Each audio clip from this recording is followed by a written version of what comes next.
So this problem deals with the cooling of multiple 304 stainless steel bearings in an oil bath, and we are given the material properties, the thermal properties, density, specific heat, conduction coefficient of the steel, and then our initial temperature, our temperature of the surrounding fluid, and our convection coefficient for the oil bath.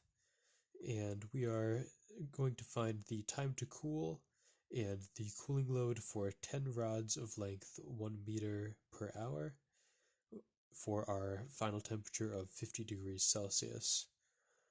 And so this is going to be a transient problem. We're going to assume one-dimensional conduction. We might not need it if we're able to do lumped capacitance.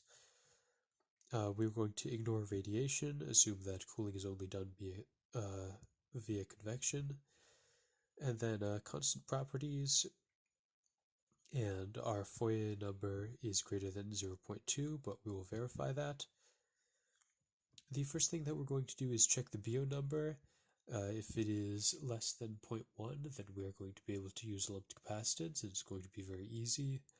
Unfortunately, when we calculate that out, it is going to be 0.658, so lumped capacitance is not valid for this problem. That's where this Fourier number assumption comes in. We're going to assume that it's greater than 0.2 so that we can use the first term approximation of the infinite series.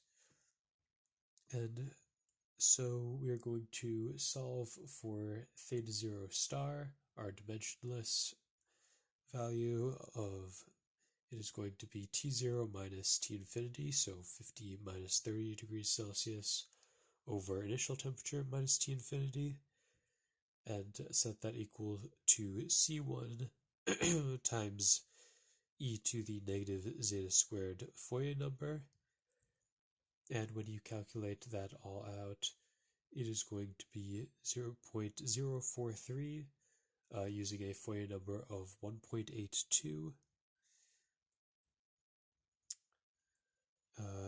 These values for C1 and zeta are pulled from the table based on the material properties.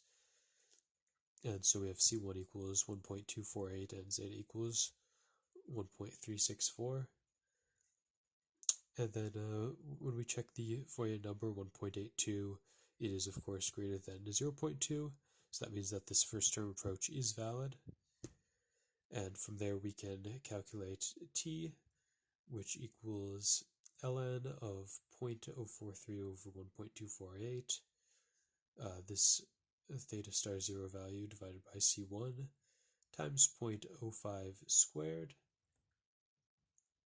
all divided by negative 1.364 squared, so that's your zeta squared, times 19 over 7900 times 546. And from there we get our final time of 1027 seconds. This is approximately, I think, around 17 minutes for one single rod. And then we can go from there to get the cooling load. We will need to calculate energy to cool. And so that is the formula Q over rho CPV times initial temperature minus T infinity is equal to 1 minus 2 J1 zeta 1, J1 of zeta 1 over zeta 1 times theta 0 star. This is using the value of J1 equals 0.535. And so you calculate that all out to get big Q equal to 1.5 times 10 to the 7th joules is the energy required.